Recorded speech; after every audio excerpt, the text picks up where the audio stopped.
Good evening and welcome to the Bangalore International Centre. This evening's program is Reading the City, Reading Ourselves, Belonging in a Changing Bangalore, a discussion of Sundar Sarukkai's recent novel, Water Days.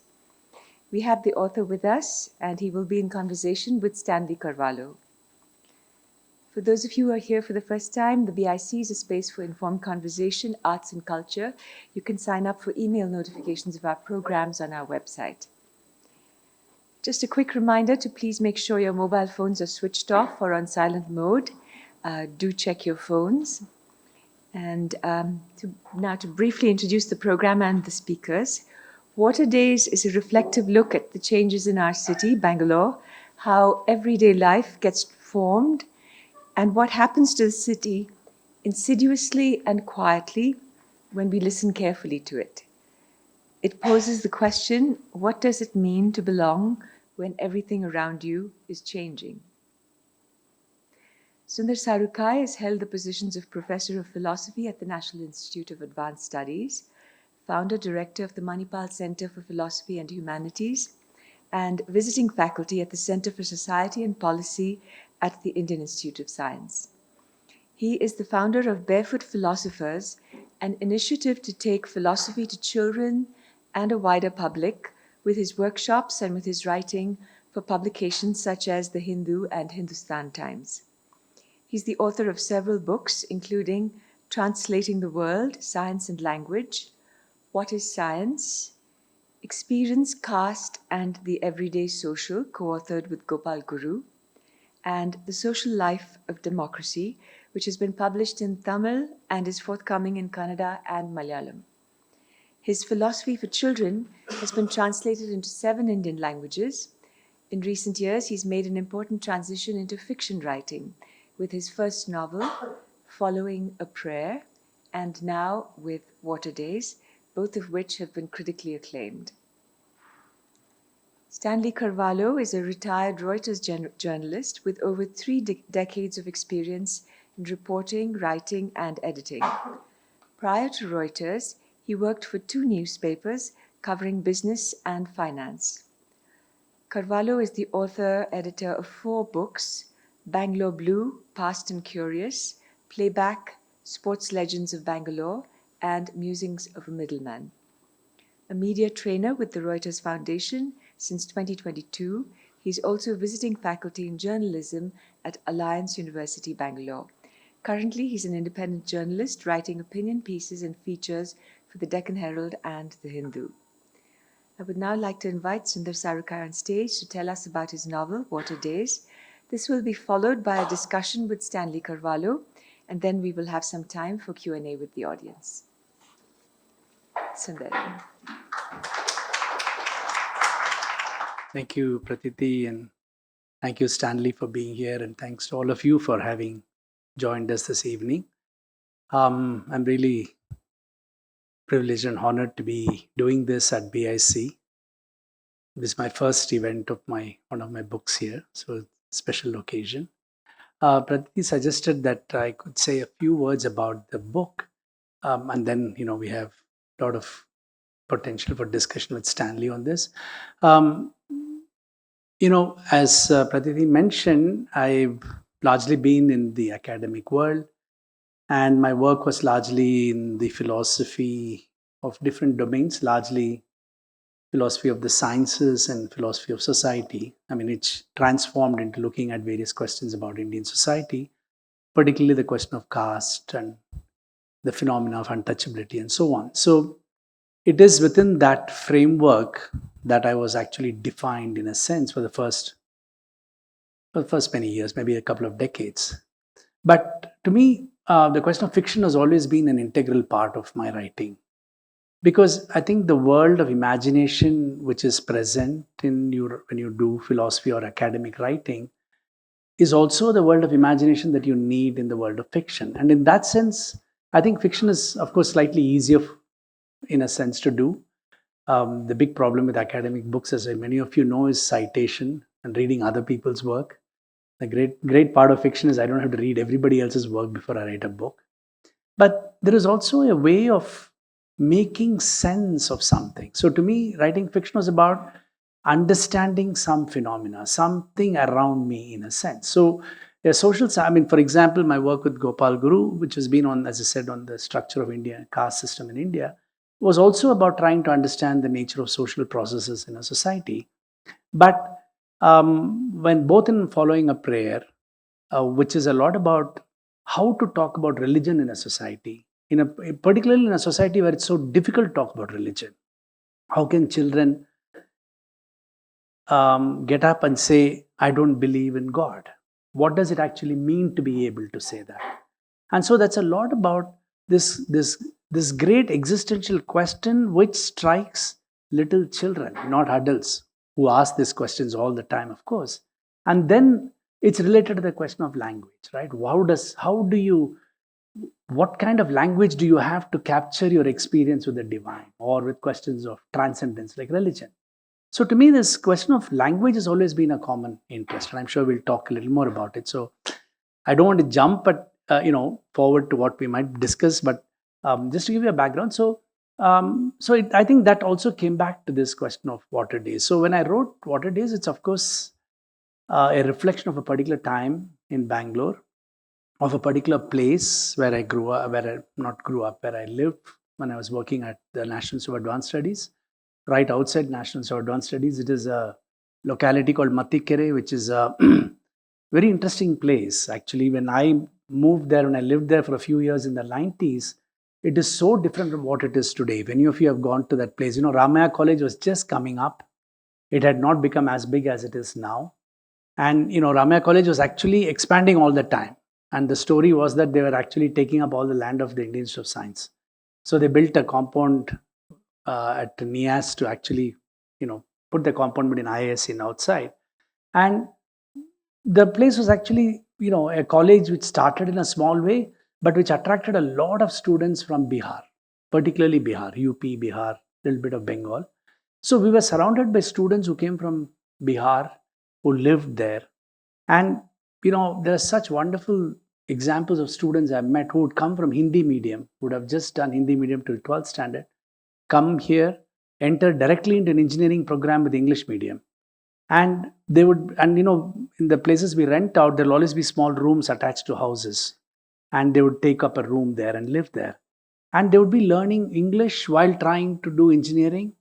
It's really remarkable, the kind of spirit they brought into that land.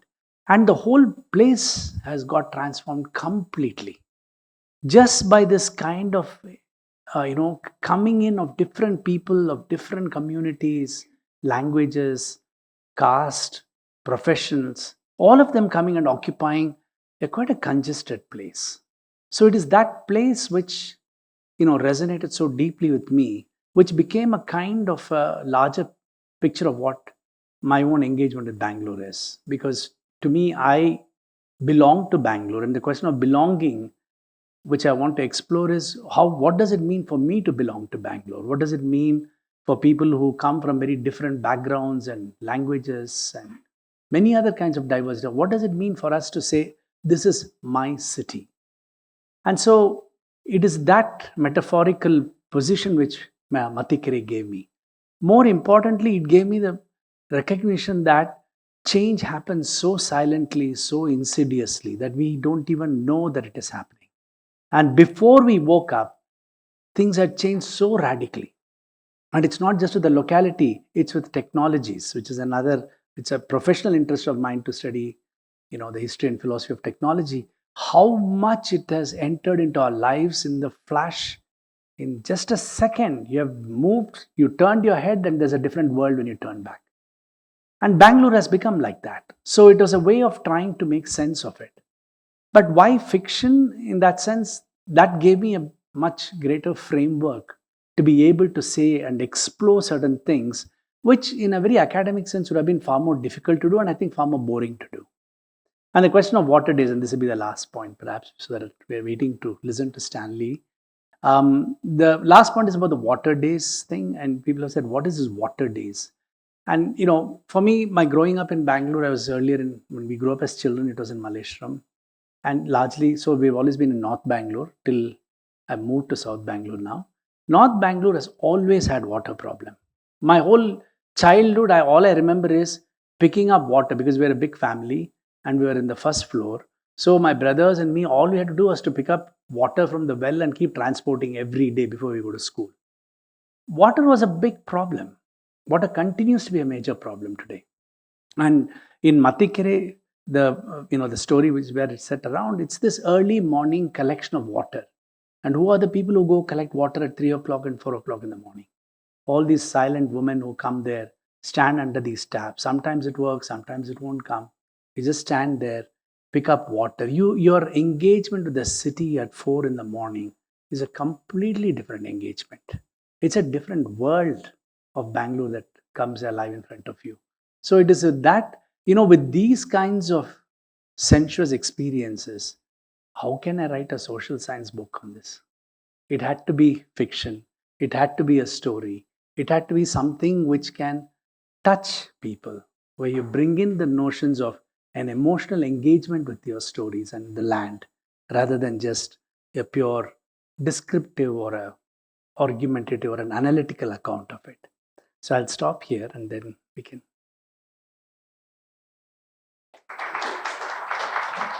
Good evening, ladies and gentlemen. I think Sundar has given you all a gist of what the novel is all about. So I won't dwell on that, but our conversation is going to revolve around water days. And we will also dip a little into his first novel, Following a Prayer. Um, just to give you all a brief about Following a Prayer, that's a nice, enchanting story about three girls, and it is set in a village in the Western Ghats. And one of these girls goes missing, and basically goes missing in search of a prayer. And then the story follows. I wouldn't go more into it, but yeah. So that's Following a Prayer, and both the books have common themes. So it's all about speech, silence, meaning, and more. So we'll dwell on that a little later. But for now, shall we dive straight in? um, so Sundar, you did mention about water days just now, that y'all when y'all were growing up, y'all had to fill water, and there was water shortage and all of that. Now, I thought water days as a title for the book was a bit limiting, because the book is a lot more than water days. I mean, water, and also about it's more than people just gathering at the water taps and having these conversations. It's so much more really about migration, about language, and about multicultural uh, people living together, all of that. So, why did you limit the title to Water Days? Yeah, I think the image which really caught my attention, and I think the whole story revolves around this potency of water. So for me, water is an agent. It's like human beings. It is it is water which acts, because it's not we who decide to. It's when you sit waiting for that water taps. That's when the possibility of a story happens, only because of that. If I don't know how much of the story we're talking about, but the real dynamic moment in the thing happens when women meet in front of the tap waiting for the water to fill up, and then they ask something of each other. And if it was not for that water, and so a lot of the personal dynamics are actually reflected at the way in water come flows out of the tap. Water flows out of the tap slowly, it drips, it comes fast. So everything revolves around this really elemental characteristic of water, right? And I still feel that it captures a very important part of Bangalore. I think many of us who are probably in apartments and stuff have forgotten this. But this idea that water is a very, because just to give you a quick example, I mean, now that I'm in JP Nagar, Jayanagar has not much of a problem. Right near Vega Mall, I'm sure many of you know Vega Mall, Bannergetta Road, right? And after this book came out, somebody similar said, "Wait, where are the water problem in Bangalore?" I was walking to the mall, and just below the mall, there is a tap outside, and there are people standing outside trying to fill it up in all these plastic bucket, whatever those cordam we call it, right? So they're all standing there waiting to fill water in a place just below where we think there's a lot of water, below a big fancy mall. There's a huge settlement. For them, water of everyday water comes only. Right. And the cover of the book is very telling with a tap. And from the tap, you have, these alphabets of different languages flowing out. So that's also a very interesting cover. If I can just say a little bit about, Sure. just a line, Yeah. because it's an old childhood friend of mine who also grew up with me in Malleshwaram, who's a filmmaker and who's also an artist, is in Goa. And he also designed Following a Prayer. And he has a motive in his paintings where he has been drawing with alphabets, different forms of alphabets in different languages. So he used that for both these books too. Oh, interesting. Okay. Sundar, when it comes to genre, Water Days defies classification. You have a murder, there's investigation, and they're trying to seek the truth. So there's a bit of the mystery in it. Then it's about migrants and this multicultural population living in Matikere. So it is about about a general a kind of what's the term I should use, a kind of a city story, right, about migration and all of that. And there is also, the story, because it's set in Bangalore and there's so much of Bangalore there. It is also probably a bit of a biography, right? And the whole social fabric of Bangalore changing and all of that. So it could be also be read as a social commentary. So, it's really so many things. Could you help us understand, this complex cocktail of a book that you've written? Okay, that's a nice way of putting what you are basically saying. Is it is one of the most important dish which Bangalore is famous for is bisibele bath, right? You're basically saying there's a bisibele bath of a lot of things put in it. Yeah, bisibele bath. You tell any Kannadiga, self-respecting Kannadiga, they don't like bisibele bath, they'll get really upset, right? So bisibele bath has something. I don't know. I'm not a great fan of it, but I think that idea of combination of collection of things. But I think more than the mix of various kinds of genres in this, I would still say, okay, let me put it this way. The question I had and I still have in all my writing, especially with fiction, is a very simple question. Do I have the language to tell a story? We think, there's a story out in the world. I don't know whatever that is, there is a story out in the world. And if I want to write it, I think, okay, all I have to do is to write that story. So the difficulty of writing then becomes whether I have the language to write that story.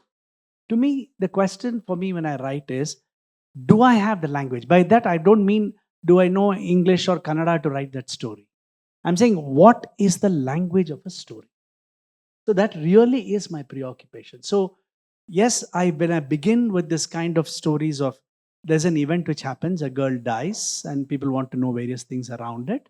So definitely if you want to call it a mystery, yes, it is a mystery. And I think this kind of a quest or something mysterious, something which drives you, is something I think is what gives the narrative pull. You want to know what's happening. You want to read through what it is, right?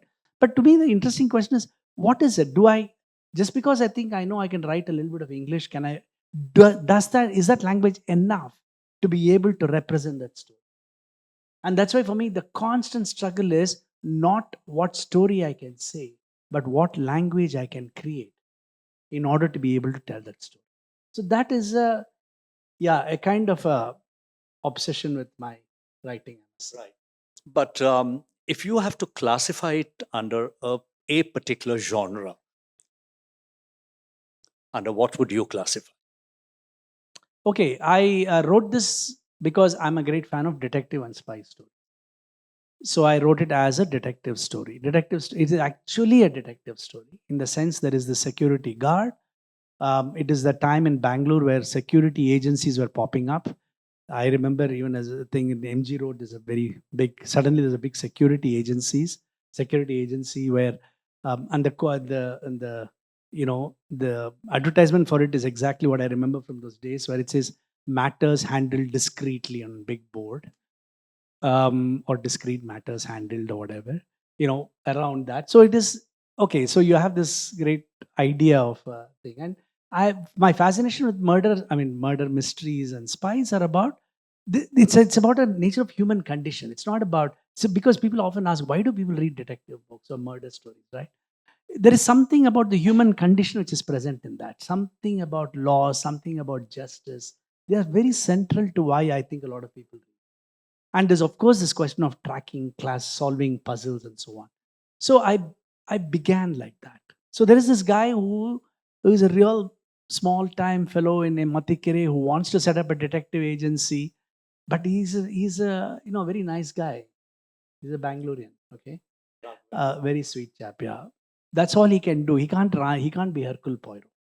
And the point I was trying to say is that a larger commentary which is part of it is that you cannot write a detective story in the Indian context. Why? Yeah, that's the point. In other words, why? It's an interesting question. You can't have Hercule Poirot and James Bond in Bangalore. Raghavendra wants to start one. He's got all his aspiration. But then he's got a wife and two children. And, we are the question of family is, so it's a cultural, commentary on what happens to us as individuals living in a society. With his wife and two children, two small girls, constantly they are at the forefront of everything around him. He wants to dream of going around and solving problems and being another James Bond, but he can't, poor chap. Because his wife will say, have you gone to the market, go buy the milk and come and go drop the kid and come. And this struggle of what it is to capture the cultural world of India. This is a question I think which has a resonance with my earlier work. I mean, one of the questions which interested me is what does it mean to do academics in India? Can you do science in India, which is like a global science? Can we do philosophy in India like it is some kind of a normal global template? And our cultural worlds are different, our social expectations are different. And within that world, how do we produce what we produce? Right. Let me just butt in here. Yeah. Now, Raghavendra didn't become a detective of his own volition. Yeah.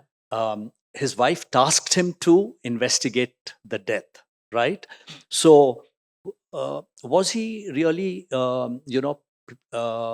did he have plans to become or start a detective agency? And secondly, he also had plans to start a grocery, right? Yeah. So, how does that play into this? Okay, so he's working in a security agency. He wants to, he thinks he set up a detective agency, etc. Right? But it is about the impossibility of doing that. That's really what I'm exploring. But actually, what Raghavendra really wants to do in his life is something very close to what I want to do in my life, which is set up a grocery store.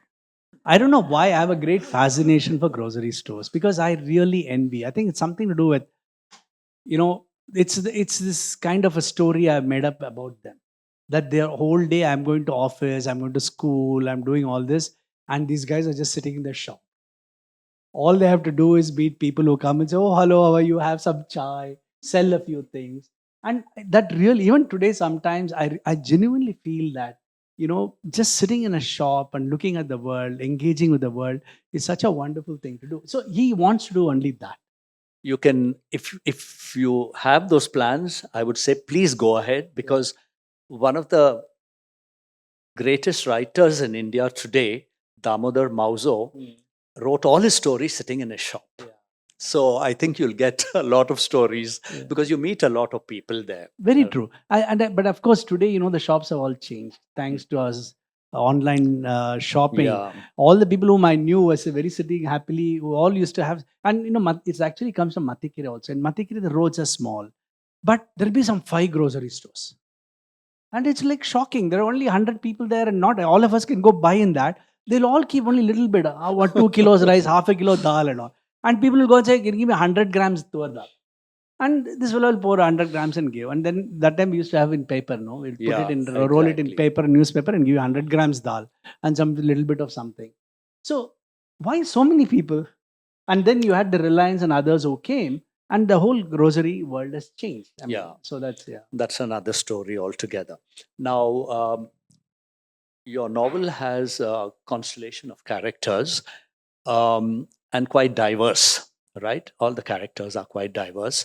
Now, I'm curious to know whether, you began the story with a central thread, or did you collect the voices and then let them speak? How did you get around that? Yeah, that's a tough. I think the book is a collection of a lot of images. What triggered the book were a lot of images and sounds. I think a lot of my writing has to do with the sensorial world, and that's why language to me is a sensorium. I listen to language not to look at what its meanings are, what its grammar is, but how does it sound, right? So one of the things I had heard, one of the triggers of the book when I was living there, and this was written much later, of course, but when I was living there, somebody in my locality said, "Oh, did you hear somebody, one girl died in our road somewhere?" None of us knew that house, none of us knew who that girl was. It didn't matter. And that's the way this story actually begins, because there is a rumor of that. And then it's a young girl, a teenager, right? And Raghavendra's wife gets to hear from everybody. She goes to a shop to buy something. That boy will tell her why that girl died. She goes to buy milk. That woman tells her, "Oh, this is what happened. That girl died." And there's a whole that that's the way these communities live. It is not that we are very close. It is unlike, like, say, in very modern city states where, for example, the very common things when we all are with friends and others, we'll say, "Oh, come home for dinner," and there's a Friday night, people will meet up and stuff like that. In many of these places, these families are not going and meeting them on Friday night for dinner. They don't go as family and go and sit there. The ways in which people relate in these places are so different. And it is that was a trigger. Oh, okay. And then this image of that collecting water early morning, and those plastic buckets, and people standing in queue, people waiting to pick up water and take it home. Right. It is built around those kinds of images, and then I think it had a life of its own. Okay, interesting. I just want to probe a little into the Yeah. mystery element, because they form an important part of both your books, right? And we happened to discuss your book at our book club meeting, and some of them felt that you must have initially begun this as a mystery detective kind of a whodunit novel, and then suddenly, changed it into language, and the focus shifted. So, was it a challenge? Is that correct, or was it a challenge to um, make it a complete mystery novel? Yeah, I mean, that's interesting that you say this. The whole point of my writing this was to say why it is impossible to write a mystery novel in the way we think a mystery novel should be written. That's the point. I'm saying a mystery set in the Indian context, in localities like this, places like this, have a cultural resonance, have a cultural description that does not allow you to reproduce an Agatha Christie here. That's my claim.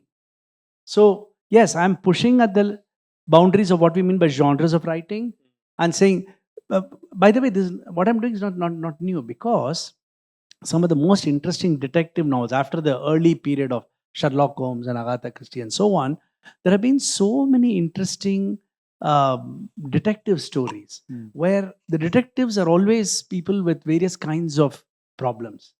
I mean, today it's impossible to watch a serial, a detective serial, a police serial, for example, where the detective or the person who is doing the police thing does not carry various scars of a family.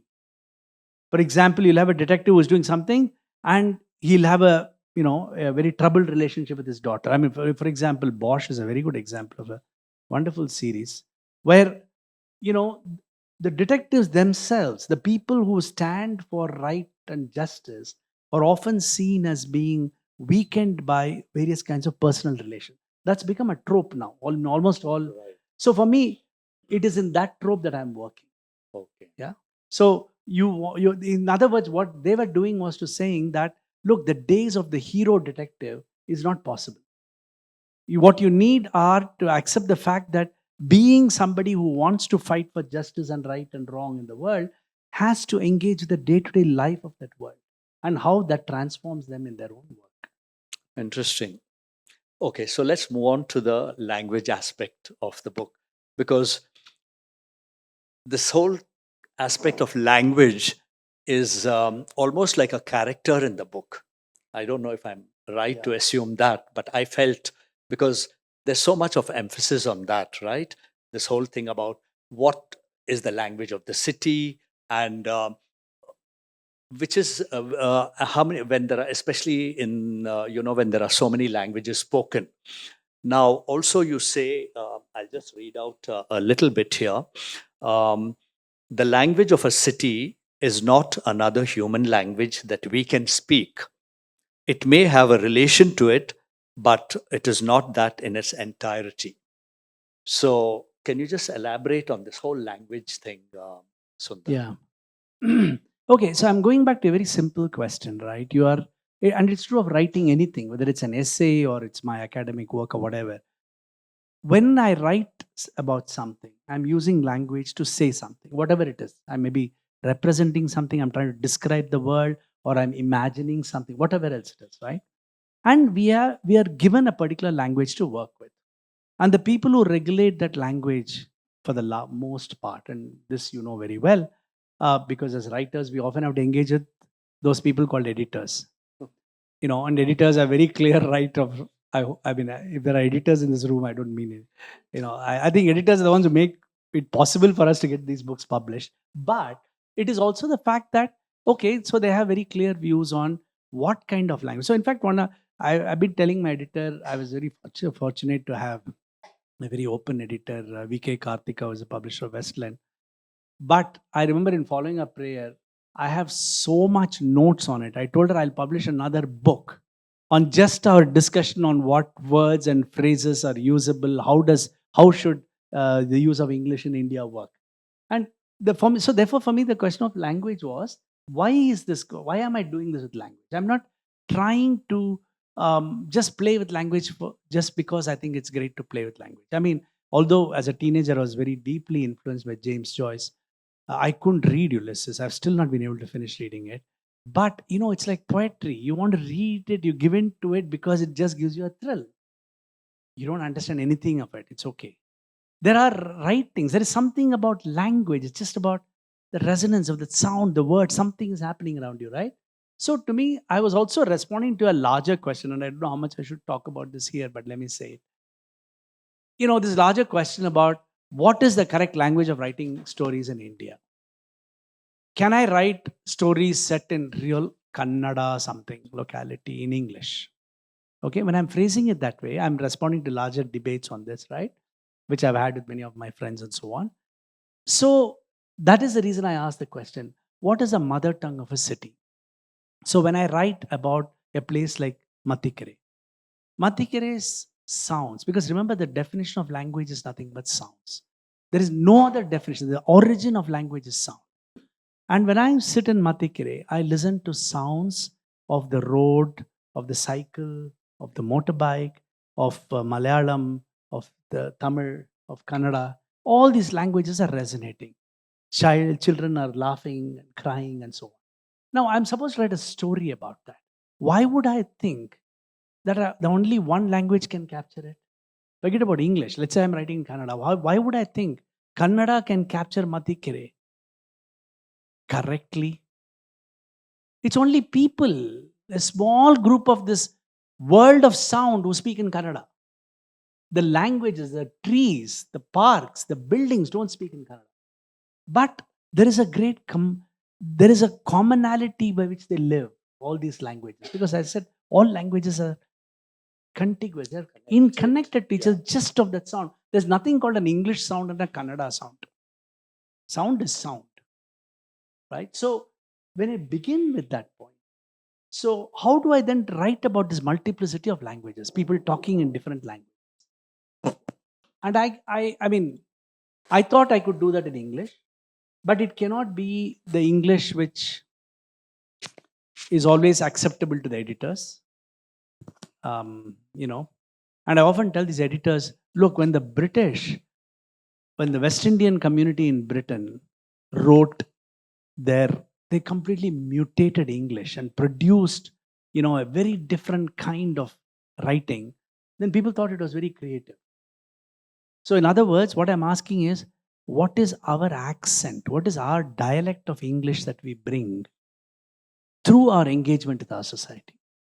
So that's why language becomes an important part, not as a very conscious attempt to do something with language, but as a conscious attempt to capture the world. It's a desperation to see, how can I say this? How can I capture it? Right. Yeah.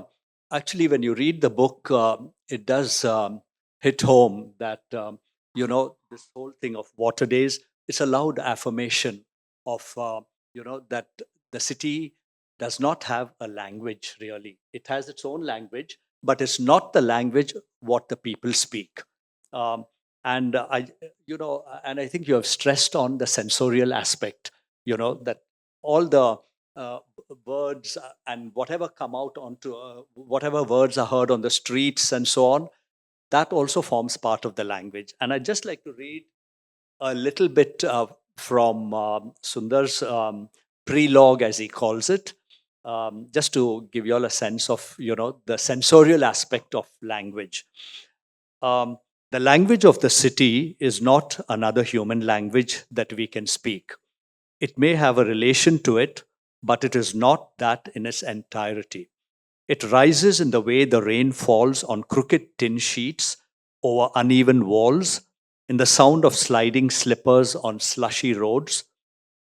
It contains the whisper of light under street lamps in early morning vigils and the musky sound of breathing dogs under the haze of rainy days. It has the clatter of the vegetable carts, the crumpled sound of a bitten puff by hungry teeth. So that's the sensorial aspect that you've been talking about, right? Okay. Um, Sundar, I'm staying here in this whole idea of language. Now, the language of our city initially, at least in the earlier years, was Kannada, right? And it's the state language as well. But, we don't hear much of Kannada these days. You hear a lot of other languages spoken in the city, wherever you go. So, when you have a lot of migrants into a city and you have multiple languages spoken, the local language sort of loses its identity, right? So you have sort of tackled that in your book. Could you speak a little about that? How the local language just gets lost in this whole babble of multiple languages? And I think, this question about this goes back to the origin of our state, of the country, right? When you produce states in India post independence based on language, linguistic states. And that already produces a very difficult question, because no state speaks in one language. The Kannada you speak in Mysore and Bangalore is so different from Malnad. It's so different from Bellary, Gulbarga. In fact, I was with some very well-known Kannada writers in Egodu, and we had a performance from some North Karnataka troupe. And at the end of it, the person who was sitting next to me, who was also a Kannada writer, told me I didn't understand 50%. And it was a performance in Kannada. In other words, the belief that there is just some kind of a language, one language which captures some kind of homogeneity of a state, is itself completely flawed. And it has had a major impact on education. For example, I was part of one of the task force for the state education policy. The Karnataka government wants to replace NEP, and we put something on SAP. In one of our meetings, We were talking with a group of people and with various stakeholders, small group of people, and this question came up about Kannada textbooks for government schools in Kannada. And there were representatives, not just from North Karnataka, there were people from this region, including Mysore, who said this Kannada in the textbook is not the Kannada of our people. Many of them are marginalized groups. There was a Dalit group. They said, our children don't speak like this. They don't get what you are saying in this so-called Kannada which you are using. So it is not just about Kannada, by the way. And I think the greatness of Bangalore, and I really think it's such a really, truly important point, that the greatness of Bangalore lies in its capacity to allow this multiplicity of people. Chennai will not allow this to happen. I don't think, definitely won't happen in Kerala. No, it even today it doesn't happen. It happens in Bangalore for a variety of reasons. People have come from different places, etc. But the point is, for example, when I was telling this to somebody who is from Karnataka, and that person said, "What do you mean that the local language is not being spoken?" She said, "Anyway, our languages which are Konkani and Tulu, they are not spoken in. You don't see that as languages which is part of the local Publicly, languages." no. Yeah. Yeah. So what I'm trying to say is, this is true in every state, but what we have done, what is special to Bangalore, is its capacity to have been very welcoming about it. The assertions today that you hear, these so-called auto drive, these so-called social media thing, or auto drivers are saying speak in Kannada and taxi drivers are saying speak in Kannada, is just an attempt to find, okay, if all that, what language will I speak? I'll give you a very classic instance. In other states, you go and learn their language. Here, I've had examples of Kannada speakers telling me, they said, "Oh, they say something in Tamil," and I ask him, "How do you speak in Tamil?" He says, "Being in Bangalore, I have to learn to speak Tamil." Why? Because they go to the market, they're all Tamilians. Of course. You have domestic servants in the house, the labor are all Tamilians. So you have to change your language to be able to talk to them. Absolutely. So this is, what this does is, it actually says something, I think something very important about the spirit of Kannada itself and the spirit of the people here who, now some of them feel like, oh my God, how has this happened? But really, and sometimes, I don't know, I won't, this is also taping, I don't want to confess in public, but sometimes I do feel, speak local language, guys. I go, okay, you go to places where we always thought a very traditional Kannada thing. You have the people make idli dosas. They're all speaking in Hindi now, man. It's good. I know. I don't think it's something wrong, as I said. But I'm saying at one level, you say, "Oh my God, how much this has become spread." I'm saying I can sympathize with this question about if identity has been based so much on language. What is happening to all the people who feel that their language has been lost? And is this way to recapture? That's a far more complex question, but I do think there is something primordial about one's relationship with that language. Interesting perspective, Sundar. We can debate about this whole language issue for a very long time, but we have to move on. So, with the multiplicity of languages in a country like India, does language impact the authenticity of literature?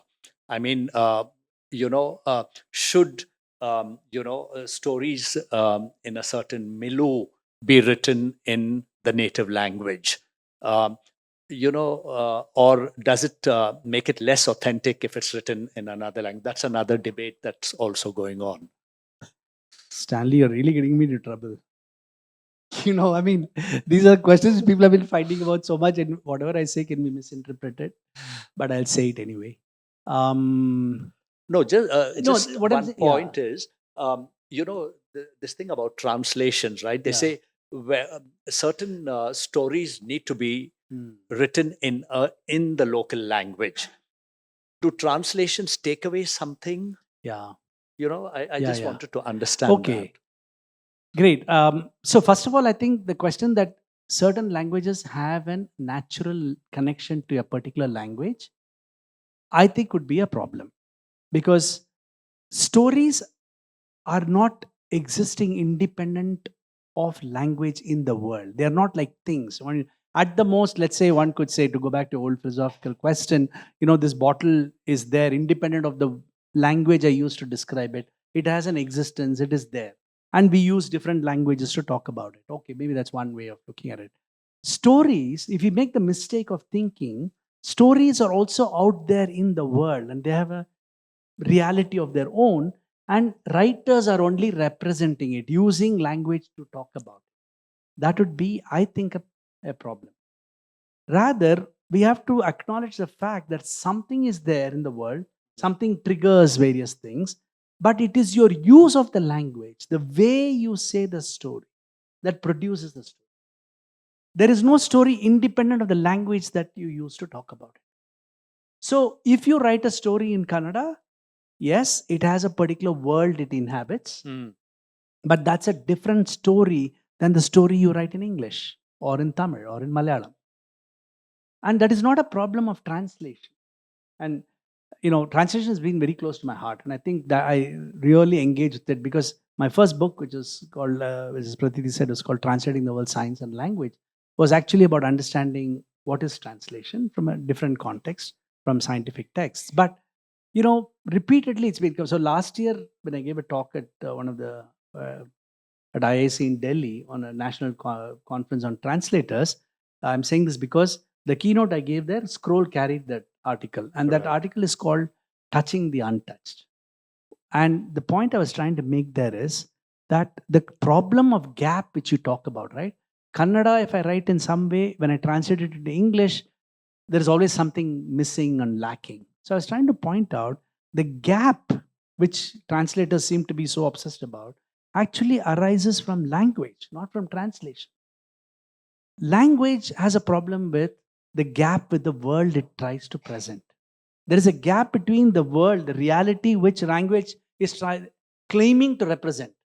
Every statement, if I describe this room in language right now, in English or Kannada, any language, there is always going to be a gap between this state of affairs, this reality of the room, and the linguistic description. Okay. It is that gap which is carried over in translation. It is not a question of translation per se. So I would say that when you write a story in Kannada or in English or in Tamil, you are writing a different story. That's all. It brings with it certain kinds of different things and a different staging of that story. Right. Okay. So I'll request you to read a little bit so that the audience get a sense of language. Okay, this is that so-called prelogue, right? I mean, that too is another example of what I was trying to see, the inability of language to be able to do this. Because after I wrote the book and with all this, okay, I must also tell you that, I've been talking about Joyce and stuff. This book is nothing like that. I mean, Joyce is unreadable. It's very pleasurable for me to read, but it's very difficult to read. This is a simple story, right? You didn't find it difficult to read, right? Yeah. So I just want to make sure, in case you think, oh my God, this is all these experiments on language, it's not for me to read. I mean, it's a very readable book. Okay. But my editor was still like, oh, you're doing all these things, you're claiming all of this. Maybe you should write a note. Maybe you should write a note. So finally, I agreed to write a note. Okay. But she said, oh, maybe it's a preface. I said, it's not a preface. It is a prologue. I wrote it as a prologue. Why I called it a prologue? Because I think this is essential to the story. In a prologue, it's part of the story. It happens somewhere and then the story begins, right? For me, this question about the city is a character in my novel. Language is a character, just like there are other characters.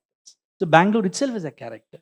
So I said, this is only a prologue. It cannot be a preface. But you've called it prelogue. Yeah, because, that's the point, right? Because editor, I have to satisfy. And thankfully, she felt she's okay to accommodate my thing. So she said preface, I said prologue. So then I said, okay, I'll think about it. And then I sent the final draft with the name prelogue.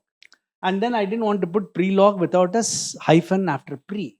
Because then you will say, oh my God, these people are printing mistakes. They don't even check proper editing. So we put a hyphen. This was the first time that I came across something like prelogue. It is the I'm not sure, has anyone come across prelogue? No, that you couldn't have. It is the first use First of the word. time, okay. Okay, so, So, no, but I'm saying the spirit of that is not the creation of a new word. It is to keep pointing to us. Don't get too comfortable thinking that language is there to do the job you want it to do. oh, That's the point. Okay. so, So within that prelogue, very quickly, mm, a city does not speak to us in the way humans do. We establish.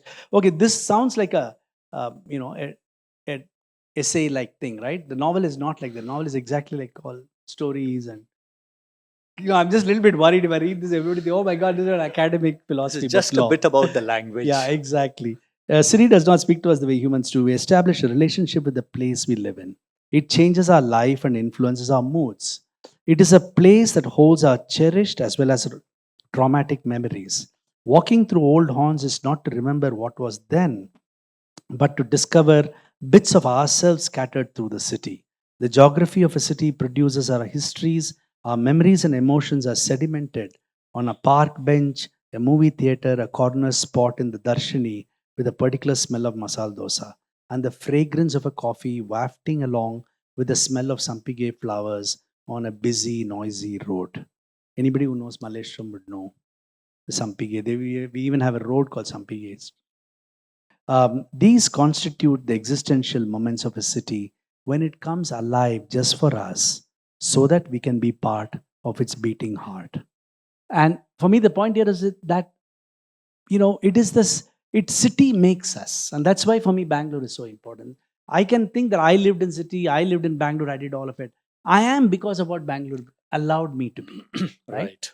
And the last part, oh, you want me to? The mother tongue of a city arises in the moments of its existential crisis. You can hear it if you pay attention to it. There are crises of existence that it shares in parts with its inhabitants. The anxiety of a city becomes the anxiety of its people. Our languages change, we stutter, produce new words, forget old ones. We hide in cafes, outside bakeries, inside pubs, with the hope that the noise around us will drown out what the city is trying to tell us. Interesting. So city is a living, in that sense, a living sense of thing. And therefore I keep saying, I end by saying that, the city allowed me to tell its story. It allowed me for various reasons. Right. Absolutely. Thank you. Sundar, you write in English, Mm. but your novels have voices in different languages. So, is there a translation going on within you? How do you Yeah. explain that? No, this is a very interesting question, which I myself am not sure of. Oh. So all I can say is that, no, okay. When I say I write, okay, let me also say this. I think I write in Kannada. Okay. But it's in English script. You The think, script is English. okay, the images. No, I'm saying this book is actually a Kannada book. But the script is English. What I'm trying to say by that is to ask us to imagine the possibility. Okay, let me give you another thing. When Following a Prayer was written, I mean, I think the only people who had problems with it are Kannadigas. Other than that, the first person who read it, one of my editors who read it in Delhi, she said, oh, it sounds like I was reading a Bengali book. And a Tamil translator of my book, who translated into Tamil the novel, he said, this to me is a Tamil book. He didn't see it as an English book.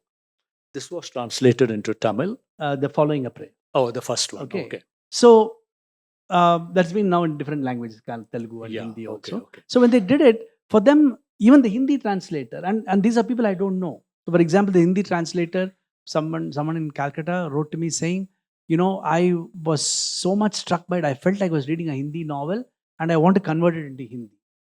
So I said, the point about that is, it's not that I have some special capacity to do that. I don't think so. It is just that I did not let a conscious idea of English come in the way of letting these stories come alive. And that's why I come back to the point that what is language? How is this English? If the sound, so for example, some people will say, you cannot write in English in the strict English way. Which English way? The British English way? the school English way. If I talk about, I use the Kannada sounds and the words and the grammar to write a particular in an English script. The Indian English. That Indian English becomes very big problem. Yeah, you're right. I'm saying a variation of that. And for me, it is about how does it function literally, not just spoken. So you're right. What has happened to the Indian English is, for example, is it tells about people's accents, how we speak, etc. Right? No, I'm talking about the Indian accent, if you like, or the language accent in the world. That just as I speak, let's say we speak English, sounds so different from, let's say, Britishers speaking, Yeah. right? That accent, that Indian English usages I do. What if I tell you that the sound of the motorbike in Bangalore has a different accent than the sound in UK or the US? The sound of the water. The motorbike. Waterbike. A water falling. Okay, Okay. great. A dripping water falling. Tuck, tuck, tuck, it goes. What if I tell you that that accent of that sound, when I write about it here, is different from what you hear it in, let's say, if you're sitting in some other country? Sounds absurd, right? Little bit absurd. Yeah. No. So I've read a lot of absurd things like that are there in this Exactly. book. I'm yet to come to grips with all that is written there. So yeah. Have you read Banu Mushtaq's Heart Lamp? Yeah. Right. Okay.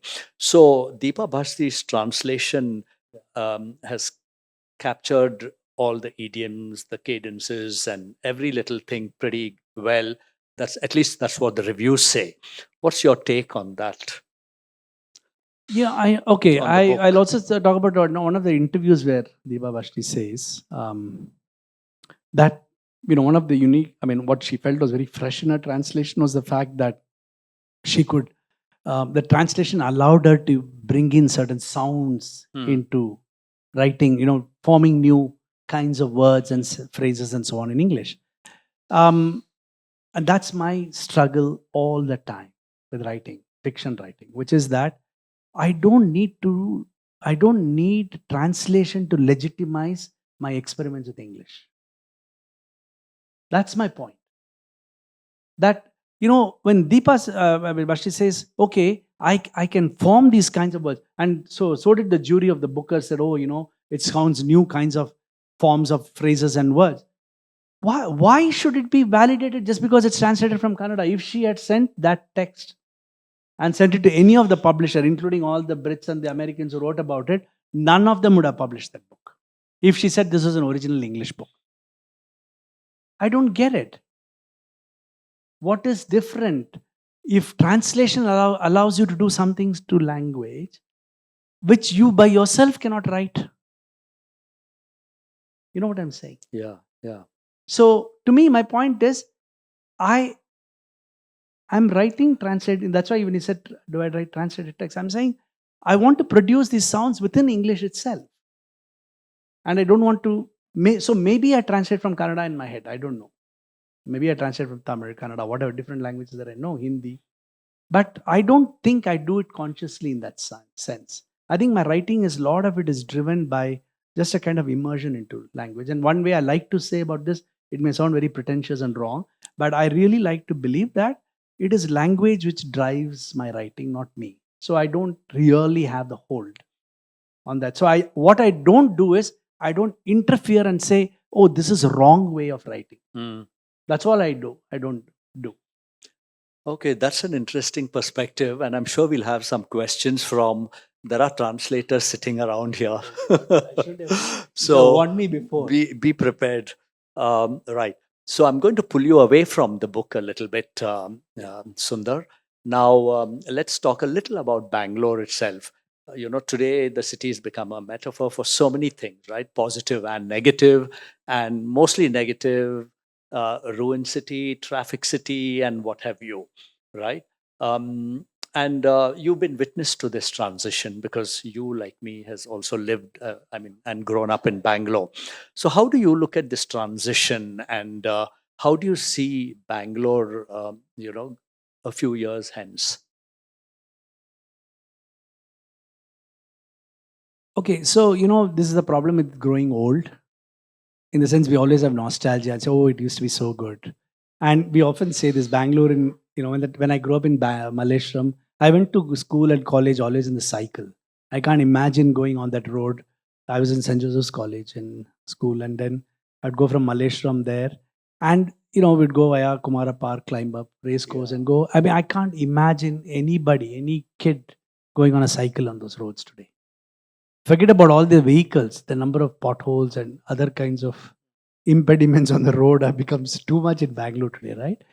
So we do, I think when all of us who have gone past a particular time have a sense of nostalgia.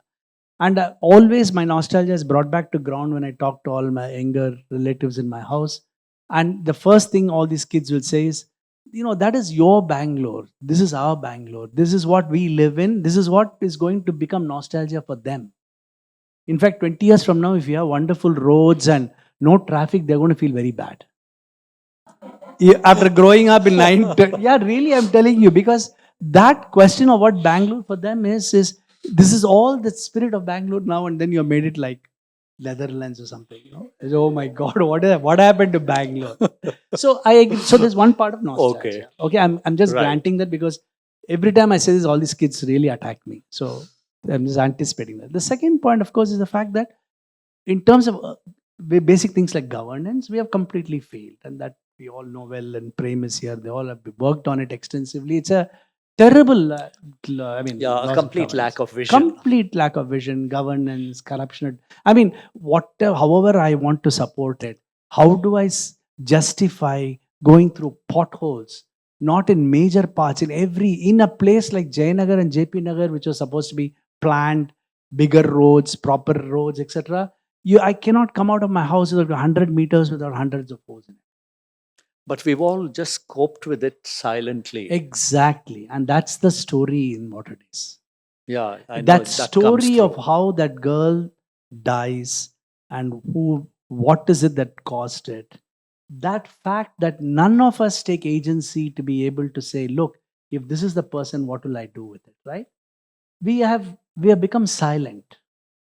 And what happens to Matikere, what happens to the people in that story?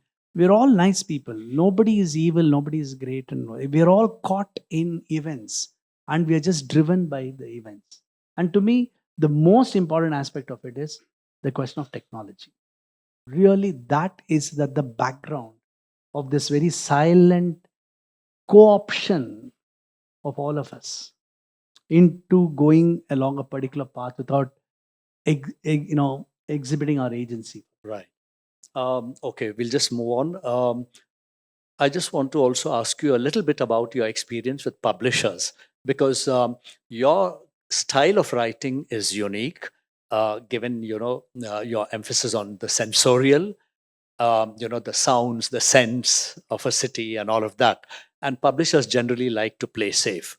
So, what has been your experience, Sundar? Was it easy getting your books published, or you had to sort of cope with a lot of demands and changes or whatever? Okay. Publishers. I have I don't have too many good things to say about publishing industry in India. Not because, I have been writing for decades. I've written, because while I was doing for me, philosophy is also, as I said, a form of expression. And, when my first novel came out, when some of the people who knew I was working only in academics felt a bit let down. Why are you doing fiction if you're doing all this philosophy? So I told them, when I wrote stories about society or about science and language, you called it philosophy. And when I write philosophy, you call it fiction. For me, it is just a form of understanding and writing and exploring. Okay. So, publishers, my first part for various reasons. So, in the 90s, when I started writing, in fact, one of my most favorite books, which is not published, which is too radical, I think, at some level, is called Paris Madras, the first novel I wrote. I sent it to so many publishers. It's impossible to get publishers to respond. Even following a prayer, it happened during COVID, and I was, doing other kinds of things. I've been working with children for a long time. So when I wrote that story, because it really touched me very deeply, working with children in so many rural areas about these very basic questions, I no publisher, they don't even respond. They don't even send you an acknowledgement. Okay. So I figure out, well, maybe I'm writing such real trash that, they don't want to respond. But then whenever I think that, I go and read some of the published books and say, my God, how did they publish these books? I'm sure all writers have this thing. How did they publish those books if they're not responding to my things, right? So it actually happened to a very fortuitous accident. After I wrote Following a Prayer, because it's about these three young girls, um, you know, very close to my heart, and that kind of what happens with them in the story. I saw it as a very feminist text. I wanted to send it, I wanted a feminist publisher to publish it. I didn't know anybody, but I knew somebody, Rita Kothari was an Ashoka, who gave me the email address of Urvashi Butalia of Zuban, right? And when she told me about Urvashi Butalia Zuban, I said, oh, that's fantastic. I really want to be published by Zuban, because it really stands for, feminist publishing in India, etc. So that was that not manuscript, the first 50 by etc. was sent to her. And then I forgot all about it. And then one day she wrote back saying, she had said, okay, send the manuscript. So I sent the whole manuscript to her. Then after many months, she wrote back, it really touched her. It was something, it was not for Urvashi. I don't think it would have got published. Yeah. But she said, I don't want to publish it in Zuban.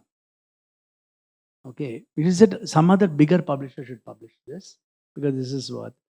And it is through that then Penguin got in touch. After all that, then Westland. And by then I went to Karthik. So the second book.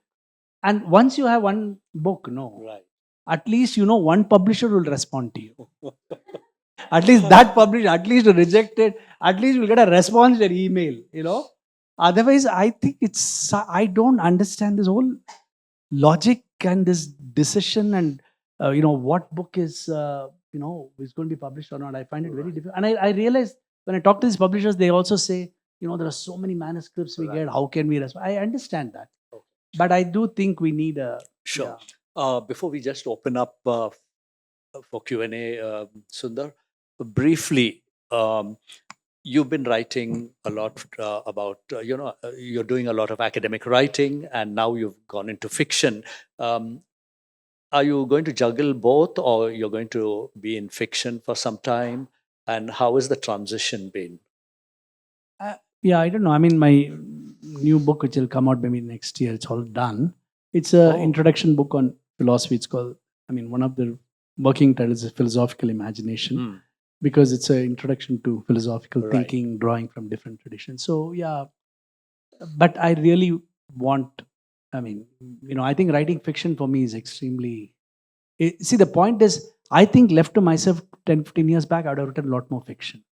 But it was impossible, as I said, to get anybody to even respond to you. So I didn't write fiction because it was impossible to get published. Right.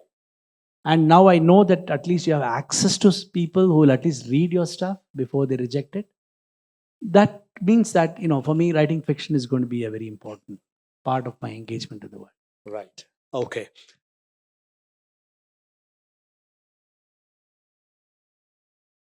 William Golding famously said that people tend to call a myth something that is not true, but it is a kind of truth that can only be told in a story. So that calls for a particular craftsmanship of language, where you gain an insight into the truth by not looking at it directly like you would do in academic writing, but indirectly through metaphor and narrative. And you're a philosopher who's turned to fiction, and your fiction is trying to look at truths like religion, city, language, etc. So, two questions. How has your craftsmanship of language evolved to incorporate that indirect gaze?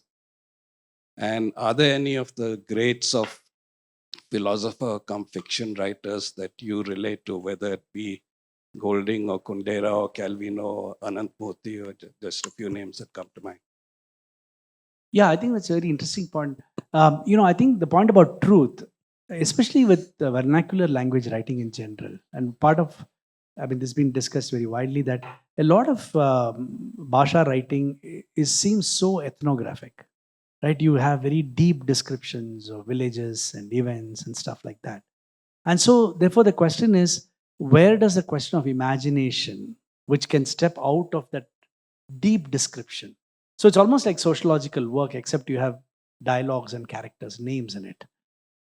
So for me, I find that a bit of a problem, because I may as well do sociology at some level, right? So how do you then work with the possibility of truth in the background, but writing about it in a sense which is really not about, as you very nicely said, not about holding on to the truth, finding ways to support it, evidence, etc. How do we do that? And so it's not an accident that almost all artists, all famous artists, and I think even other artists who really work with art, often invoke the idea of truth in art. Even when you look at such complex figures of a portrait which doesn't look anything like that what we think, they still invoke the question that it is the truth of their vision that they're presenting. I think all writing definitely has an engagement of the truth of the author who is trying to present it, at least the so-called literary writing, I guess.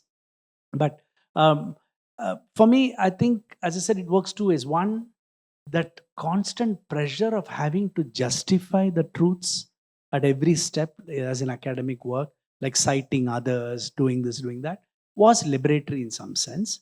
But still, I think it's so difficult to come out of our own frameworks and training, right? So that form of exploration for me went far more into the question of language. So it's, in a sense, I'm actually seeking constantly not to find truth, but trying to find what one should do to language to achieve anything called truth. And although, I mean, this sounds, probably too heavy for a detective fiction, it's actually about everyday life, which really interests me. It's about the complexity of everyday life, the dynamism of everyday life, which is really what this book is. I mean, if there's any pulse to it, it's about everyday morning, every half an hour. What do you do? What does the wife do in the kitchen the whole day? That is really what I think that search for. I don't find a particular problem in writing it in different registers. I feel very comfortable in doing both. So I think maybe two questions.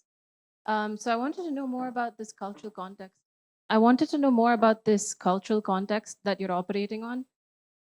Also, this fictive realm. Somebody once told me that South Asia as itself is kind of this entire temporal category of its own. And I wanted to pick your brains on that. Temporal category of its own, South Asia. And I was wondering what language had to do with that. Whether it does, because in like a little bit of a rabbit hole, I was reading about comparative philology and the Indo, whatever, the whole history of that. So I wanted to pick your brain on that and the role of language played, and also the language that I'm kind of obsessed with is supposed to be a dialect, but spoken by so many people that it's considered not to be so. It's Dakhini. So it doesn't have a written form per se. So it's kind of like anglicized. So I was wondering how I should operate in that realm when it doesn't have a written form. Yeah, just as a third question first. I mean, that's very common with the Indian languages. There are thousands of languages in India. Right? Many of them are not formalized in terms of these scripts or writing. In Karnataka itself, you have both Konkani, for example, Tulu. They don't have script of their own. And they have a huge number of people who actually speak it, and people who write in it. But they, of course, borrow other Devanagari script, or I know people who write in Kannada script or in the Devanagari Hindi script. But it is about their language. And that's why I keep coming back to the point that the script cannot really indicate what the language is.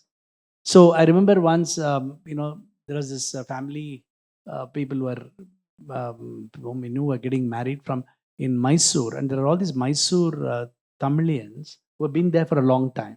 So when we got the marriage invitation, we were reading the Tamil invitation, because that's a Tamil family. So Tamil invitation for the marriage, but it's written in Kannada. the script, not written in Kannada. So this is the problem. What do we actually mean by the question of language, right? So if you have to know how to read Kannada in order to read that text, right? So that's why I'm saying the question of English writing vis-a-vis Kannada can be far more complexified. So I think, yeah, so these categories are formed for various other kinds of reasons. What I meant by the cultural here is the everydayness of life. That group of community which lives, which inhabits that place, which produces rituals and practices of that place, which allows other people to live their lives in whatever sense of the word. What is that world which is produced through these engagement and interactions with people? In many of these communities, there is no background culture and tradition that people are trying to follow and live with. So it is that which interests me, to see that engagement of people. To me, always, I think the constant question is about the question of what it is to be human. I would say that really, I mean, after you ask all these questions, it comes back to me that that's probably what I'm struggling with. What it is actually to be human, in the sense, what does it mean? That's why I said the grocery store, or just sitting every day and just looking at the world. What does it actually mean?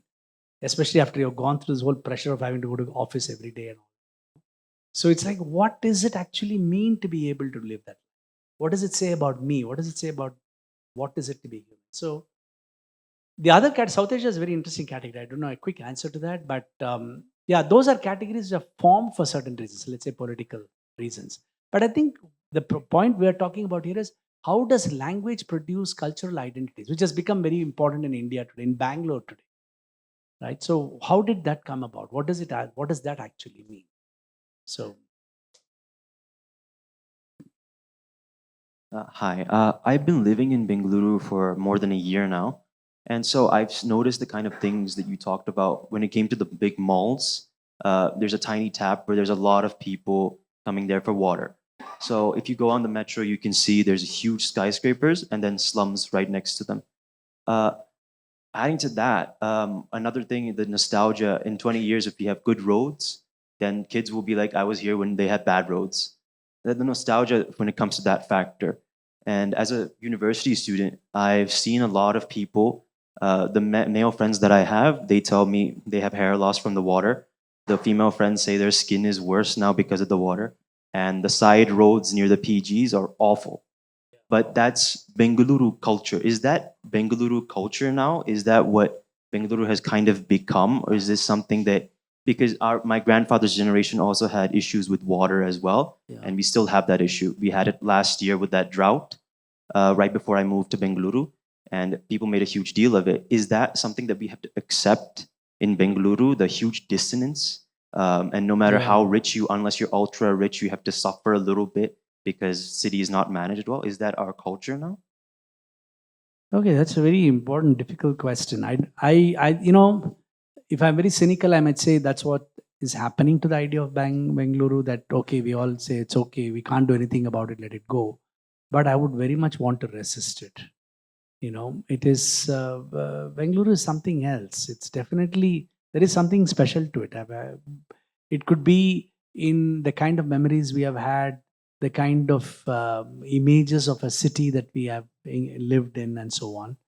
But to be able to accept, for example, bad governance and corruption as part of a culture, I think would be to give up on a city.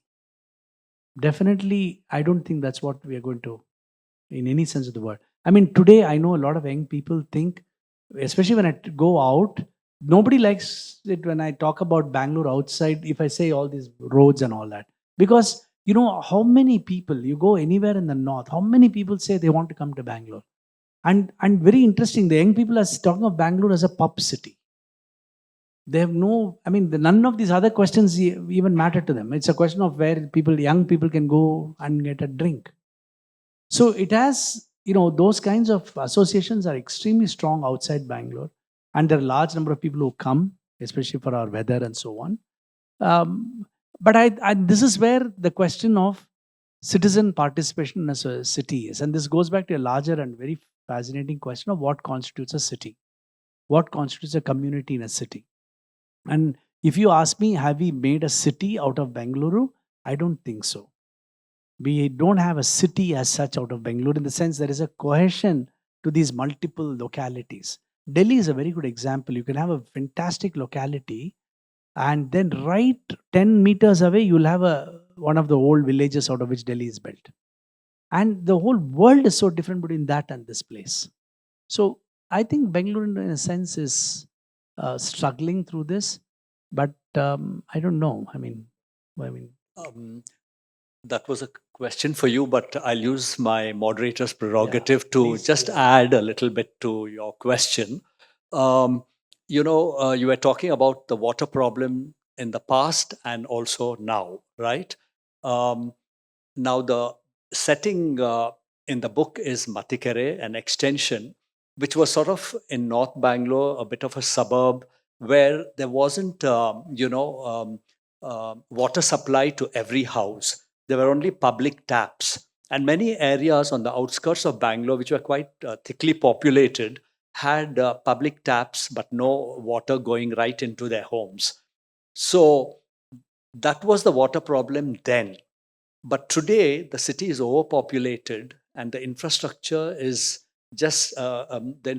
not there for the city to cope. And the lakes are all frothing, and there are all kinds of environmental and other issues which have caused these water shortage problems. And the main problem is, I think, it's overpopulated. And I'm sure you can also probably talk a little bit Yeah, on and just that. a quick point about other point, which how other people in Karnataka think of Bangalore is worth knowing. You go to many of the places, like let's say Malnad, Shimoga, etc. They speak quite nastily about Bangalore, not because it's a capital state. For example, in Mysore, I was in a locality where, when once I was there at their house, those people said, "Can you see those big? There's a huge pipes where Kaveri water is coming from Mysore to Bangalore." And they said, "We don't get water in our house. We are just 500, 100 meters from the thing." When I was in Shimoga, where the Joke Falls is there, right? So we were in this place like Hegodu, that village near Sagar. They don't have current. So Akshara was telling me, sometimes 20 hours a day, we don't get current. And all the current for Bangalore is, I mean, a very enormous, large amount of the current for Bangalore is coming from Joke Falls, which is 20 kilometers from there. They don't get power for 20 hours a day, and so that we run all our malls with that particular power. So people are very, they don't have very good views of what the concentration of power in Bangalore has done with this. So these are all these questions, and I think we have all become consumers of it in some sense. But the fact that there's a lack of a civil society, a community of divergent people, different people from different things, who can imagine a city together, that definitely is a fundamental. Thank you so much for the amazing session. I felt seen on so many occasions as an outsider who moved here a decade ago, has only ever lived in Kormangla, Indiranagar, HSR, the Silicon Valley of India, and working as a matchmaker and dating coach, and definitely listening to everybody from India and Desis abroad saying, "Oh, your Bangalore has a hookup culture." No, no, no, no. Like, this is very casual. Let me look for someone in another city. Um, at what point, I know we are constantly evolving, I know we are constantly growing, I know we are fast changing with everything in technology. At what point do we shape a culture where, just as humans, we make each other feel seen, heard, valued, and understood? Because we are always going to be in transit. I mean, a lot of us, right? To look for greener pastures. Maybe we haven't anchored ourselves with real estate, property investments, whatever those things are. So, what's your POV on when you're moving so much? How do you then sort of anchor yourself, or how do you then say, hey, this is what the culture is? I think that's why this question of language in India becomes very important. Because we don't have a civil society which can give us a common grounding of any kind, the easiest fallback is language. That's the easiest fallback. So if I say that, let all of us speak some Kannada at least, and Kannadigas actually don't want all of us to speak great Kannada, because why then we are competing with them? No. Attempt to speak Kannada. That's what everybody says. Just say, try to speak. No, salpa matadi, they will say something. That salpa has become such a big thing in Kannada, right? then everybody asks swalpa swalpa. Okay. The point is, so the only way you can ground a quick fix to the grounding in all, I think, identity across the country is language. You go to Calcutta, can we live without speaking some Bengali somewhere? And the point is not that we have found commonality immediately just because we spoke it, but it simulates a sense of commonality. And sometimes I think that simulation is a starting point for more deeper engagement. I first start talking something in common, and the other person feels, okay, maybe you are listening to me, I'm listening to you. Then maybe we'll build something together. But once you have so many fissured languages, and that the city does not force you to speak in a language, right? So this is a very, I'm in very tricky ground here. I know where I know what to do. I've said too many wrong things. So it's okay.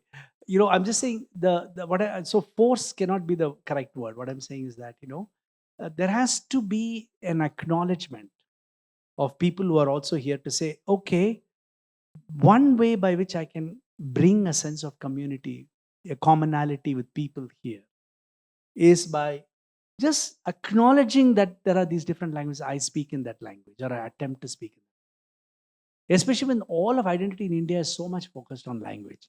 Why only Bangalore should we be different? Right? So that is what is now becoming a little more aggressive. It's becoming the other end.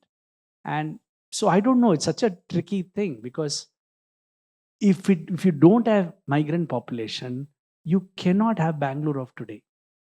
All the service sector is by migrant population. It's remarkable. I mean, you can't walk into a darshini and get your idli dosa thinking that the local population is going to produce it. They are not producing it. You cannot, but transport is impossible, Swiggy is impossible. So we have built the world where we are dependent on others. So perhaps speaking on behalf of this linguistic move, they say, okay, we need you, you are here, and the land gives you that opportunity. At least let us try and find a common language in which we can all speak. That's all they're saying. The common language by default is becoming Hindi, which is another politics. Not because of people speaking Hindi, but because of government, a particular form of government imposing Hindi. That I think really provokes people into other kinds of things. So how do we then, so let us not call it Kannada, let's not call it Hindi, let's not call it English. Can we find a sense of a human language where we all communicate with each other, and that produces a sense of commonality with accepting and acknowledging the other's language and their differences? I think that's truly where the city is formed. Interesting, Sundar. And I think we have to accept and acknowledge, as Sundar emphasizes. And I think we are destined to, all our life, Swalpa Jasmadi in this melting pot called Bangalore. And on that note, I think we should end. Thank you so much, Charlie. Thank you all.